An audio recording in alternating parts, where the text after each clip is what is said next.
We've got some breaking news this morning, and it comes out of golf. Brooks Koepka has become the latest notable name to join the LIV Golf Invitational Series, and that's coming from multiple reports. He follows his brother Chase, as well as the likes of Phil Mickelson and Dustin Johnson, to lead the PGA Tour for the new Saudi-funded league.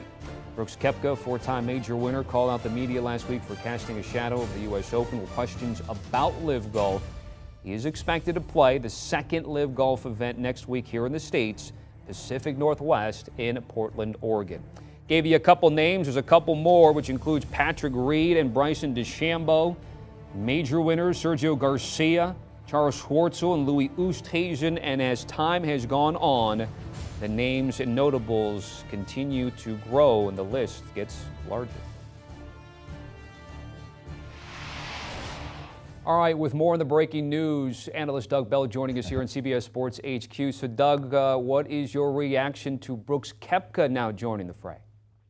Well, Tommy, LIV Golf has hooked a big fish indeed, if this is indeed official, and it sounds like it is. I'm surprised on one hand, after listening to Brooks Koepka last week at the United States Open. He dispelled those questions and basically said, I'm sick of answering LIV questions because I'm not involved. I'm a PGA Tour guy. And then on the other hand, it looks like he jumps for major dollars to play with his brother and Bryson DeChambeau and others. So LIV is certainly growing. My sources at the PGA Tour, or at least cover the tour on a regular basis, say other big names could be coming out today as well. So this is big news that Brooks Koepka, four-time major champion, has jumped ship to LIV. I'm covering the Travelers Championship this week for PGA Tour Radio. I will be there. And right now, Brooks Koepka is in that field, has not withdrawn. Now, he cannot be suspended until he actually hits a shot in the LIV series. So we'll see what happens. But, Tommy, this is major news if a guy like Brooks Koepka now jumps ship to the LIV Tour. And if it holds and he's expected to be at the Travelers and would be there, I don't think he can avoid those questions about LIV Golf. Again, under the premise that that happens, Doug, and you will be there, what do you anticipate the media scrum will be like?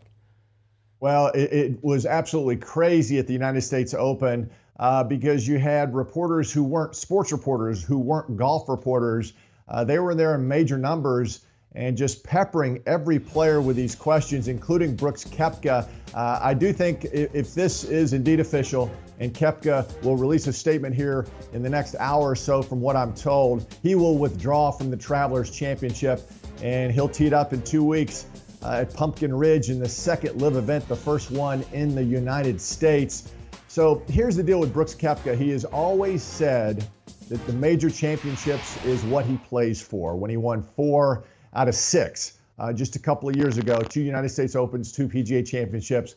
He always said he just couldn't get fired up for regular tour events. And obviously, since that incredible run that he had, the endorsement deals that he has signed have been extremely lucrative.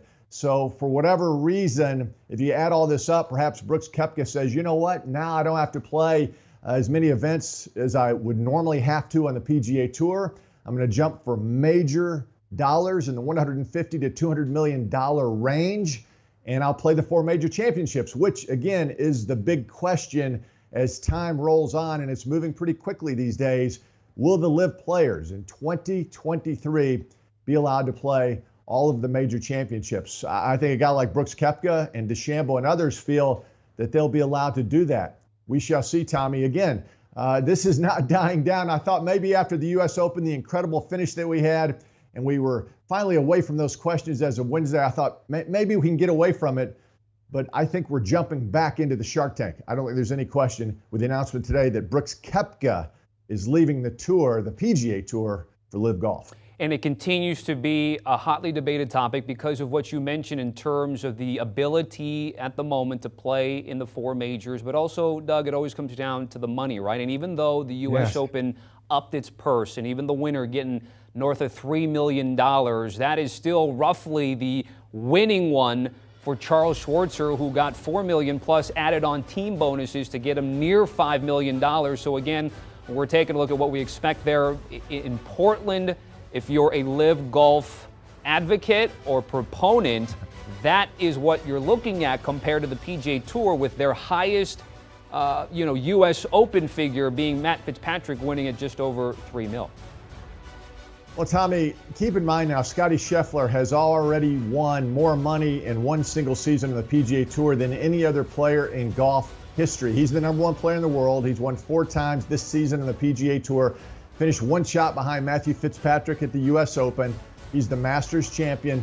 There's still a quarter of the season to go, including the FedEx Cup playoffs and ultimately the FedEx Cup, where the winner gets this massive payout by the PGA Tour. So when you say on one side, boy, LIV Golf is paying so much more than the PGA Tour, it's all relative, and the PGA Tour is certainly making great strides. I mean, just look at what Scottie Scheffler has bankrolled so far this season. So again, the debate rages on. It is all about money. That's the bottom line. And Sir Charles Barkley last week in an interview on Golf said it best. Listen, he would knock out his brother or a relative if somebody offered him $150 million. He just put it bluntly. And I think many of these golfers, including Brooks Koepka, feel the same way when they get that big check immediately, which is $150 to $200 million, this life-altering generational wealth paycheck. They're making the move. But again, you make more money, you play less. And so I think now with this announcement today, we know why the PGA Tour is being so aggressive in suspending these players. They are protecting their brand. And it is very, very important. They know these players that are on the verge of jumping. And again, let me reiterate, according to my sources who cover the PGA Tour on a regular basis, it may not be just Brooks Koepka today. We could have other big names jumping ship today and or tomorrow. So let's keep a close watch on this. This is major news in professional golf. That's interesting, Doug, because if you do the legwork, we looked this morning, our newsroom, and we looked at Brooks Koepka's social media channels, and he scrubbed everything with the PGA Tour. So maybe if you look at big names and those things are taken off, could be an indicator. And if that's the case, we're going to bring you back with more breaking news. But Doug Bell joining us here with Brooks Koepka again.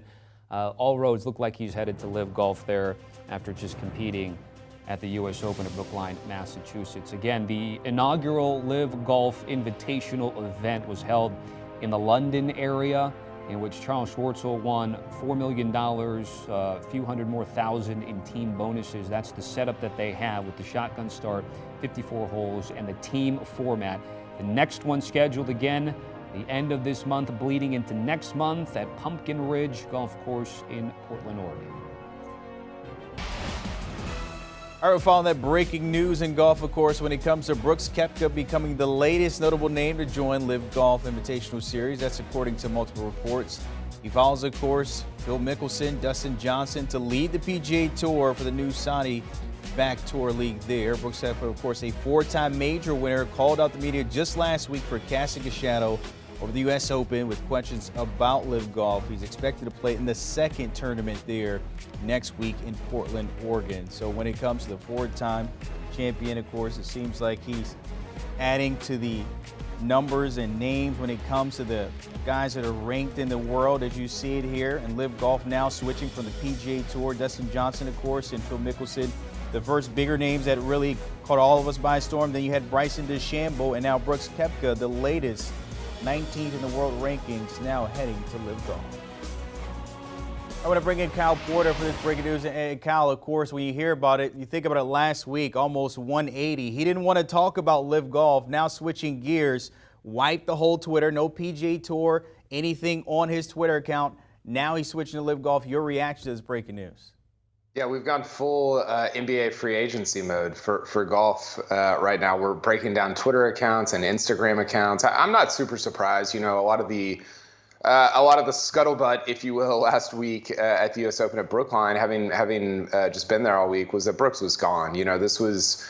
I thought the way that he reacted to some of the questioning early in the week at the U.S. Open about LIV Golf was just, it spoke volumes in terms of what his future plans were, and now we're seeing what those future plans are. And you know, I think what's interesting, Brandon, is you look at, and maybe we can throw the names that have joined LIV Golf back up there, but you look at these names that have joined this league, this tour, this series, whatever we're calling it right now. I think it's going to evolve over the years.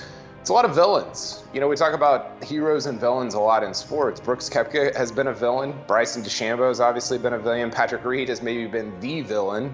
I think Phil Mickelson at times has been a little bit of a villain when you compare him to Tiger Woods. Ian Poulter obviously is a villain when you look at his kind of Ryder Cup antics over the years. So you've got a league full of kind of these anti-heroes, and it's going to be interesting to see, do you get if you're LIV Golf, do you start to get some of the guys that are more seen as heroes, like a John Rahm or a Colin Morikawa, or I don't know, I'm just throwing big names out there that are top 10 players in the world. Those are not guys that I've heard to be rumored to be going to LIV Golf, but you've really got a villains tour right now and a heroes tour right now, and that to me, Brandon, it's going to be interesting to see how those kind of parallel tracks play out over the next few months. Yeah, LIV Golf starting to look like Gotham City a little bit at the latest edition there with Brooks Koepka, but now with Brooks now taking his talents there to the Saudi-backed league, could this be maybe a second wave? We got that first wave with DJ and Lefty, and now you got Brooks Koepka along with the Bryson DeChambeaus of the world.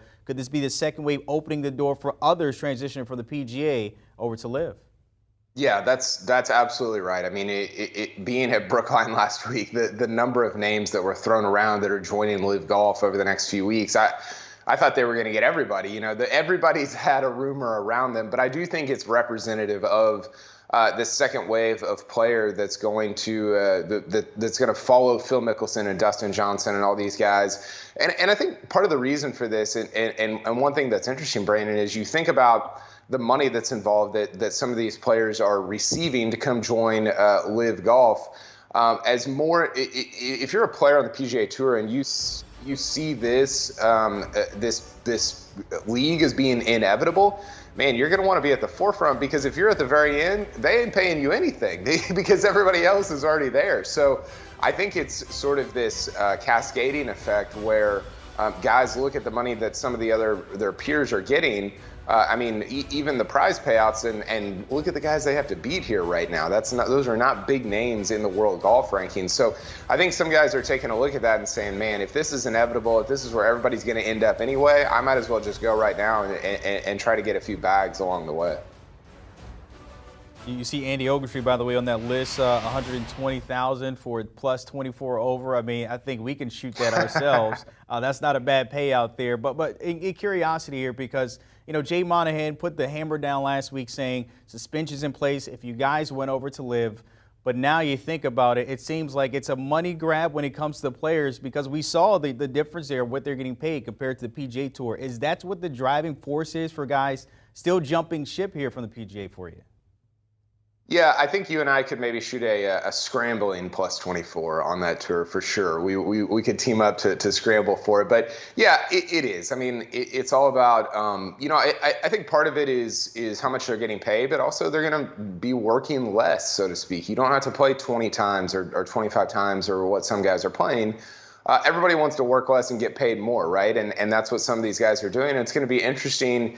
I mean, we just came off, and I wrote a ton about it for CBSSports.com, this amazing U.S. Open that, you know, nobody over the last 3-4 days was talking about money at all. Nobody even knows how much Matt Fitzpatrick made for winning that tournament, because it was all about who's going to win the U.S. Open, who's going to hold the trophy. And that was such a kind of a raw, wild, pure form of golf compared to this LIV Golf League. So yeah, it is about money, but it's also about comfortability in terms of playing less and making more during the regular season, and then presuming that you're still going to get to play the major championships. I don't think anybody that's gone has done so thinking I'm definitely not going to get to play the major championships. They've presumed that they still will, even though they might be okay with not playing them in the future. So that's going to be the big sort of axis upon which all of this turns is do these guys still get to play the major championships? Because if they do, Brandon, then everybody's going to go. That's going to be a floodgate situation, because that's been, I think, a little bit, at least one of the holdups for a lot of these guys going over to LIV Golf. The dollar's making a lot of sense for a lot of guys. Brooks Koepka, the latest to lead the PGA Tour, heading to LIV Golf. As always, Kyle Porter tapping in on that breaking news. Brooks Koepka taking his talents to the Saudi-backed league. Hey, don't forget the First Cut podcast. You can find KP along with others there breaking down the U.S. Open that just happened, and Matt Fitzpatrick getting his first PGA Tour win. Oh, don't forget, yes, all the LIV news, but we still have golf this week with the Travelers there. Harris English will defend his title among that packed field, 5 of the top 10. Download and give the guys a follow. Do you want a sports network that delivers everything that matters about the game? The highlights, the picks, the instant analysis, no yelling, no fake debates, no politics. Hit the subscribe button and never miss a moment.